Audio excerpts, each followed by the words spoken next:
let's dive straight in. We're looking at the Iran Round 2 likelihood report today, and there's a finding in here that's really counterintuitive. It really is. The mission for this deep dive is to figure out why the U.S. military, moving its biggest ships out of the area, this non-carrier strike group posture, is actually seen as a sign of escalation, not peace. And the velocity of that risk is, it's stunning. The sources boil it all down to this single number, an IRL score of 8.4. 8.4. Yeah. And that number officially shifts the theater from latent volatility into a state of, and this is the report's term, highly probable conflict. It's essentially a green light. That is a very serious verdict. And that 8.4, it's not a guess, right? It's the result of an actual algorithm. Exactly. It's a formula that weighs three pillars. Political will, that's the big one at 40%, and then military means and domestic incentives, both at 30%. Okay, so let's start with the military part, the force posture score. It's sitting at an 8.0, which is rated elevated. Right. And this is the confusing part for a lot of people. You'd think removing a massive asset like the USS Gerald R. Ford carrier would, drop that score significantly. Wait, yeah, if they take the biggest stick out of the sandbox, how does the score stay so high? What are we missing here? This is where the whole analysis flips.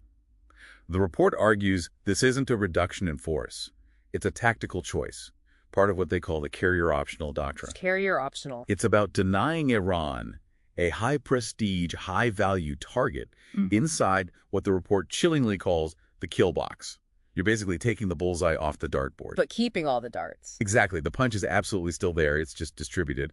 They maintain that lethal capacity through layered alternatives. So we're talking about prepositioned air power. B-1s and B-52s at hubs like Al Udeid, plus F-35 wings at Incirlik. And on the naval side, you swap the carrier for a whole swarm of Arleigh Burke-class destroyers. That gives them a massed Tomahawk or TLAM capability. Yeah. So the score stays at 8.0 because the actual strike power is still elevated and maybe even more survivable. Okay, that makes sense. But as you said, the dominant variable here, the one with 40% weight, is the political pressure, the hegemonic alliance imperative, or HAI. And that score's a 9, a maximalist 9.0. A 9 is huge. So where is all that pressure coming from? Who is pushing the score that high? It's a convergence of two major forces.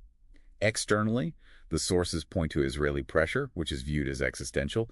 They see the Iranian nuclear timeline with breakout estimated at just 1 week as the absolute point of no return. And internally? Internally, the report cites intense public pressure from what it defines as the domestic mega faction.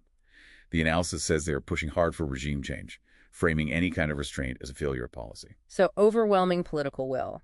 Okay, that leads us to the third pillar, the domestic crisis level, or DCL. This is the whole wag the dog idea, right? Precisely, where internal instability drives the need for an external unifying conflict.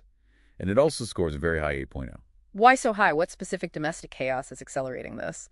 Well, the 8.0 reflects what the report calls systemic fragility. It points to documented events like a 36-day government shutdown as evidence.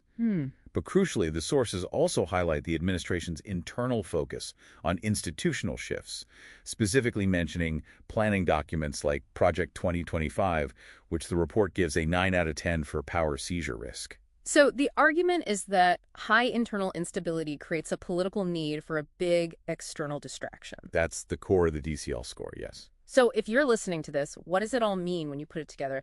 You have this permissive military posture, overwhelming political pressure, and a deep domestic need. And that convergence is what yields that chilling 8.4 score.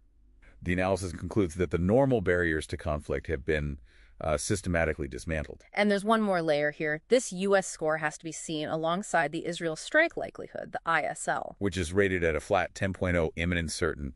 In that Israeli model, the U.S. domestic chaos, which gets its own score of 88 on their index, acts as an amplifier. An amplifier. It signals to allies that, and I'm quoting the analysis here, the patron is distracted and therefore permissive. Wow. That is a chilling strategic verdict. The takeaway for you here is that this non-CSG posture, the removal of the carrier, is a strategic sleight of hand. The absence of a high-value target isn't preparation for peace. It's preparation for unrestricted escalation. Which leaves you with a pretty important question to mull over. Can a nation's internal chaos ever truly be separated from its international military behavior?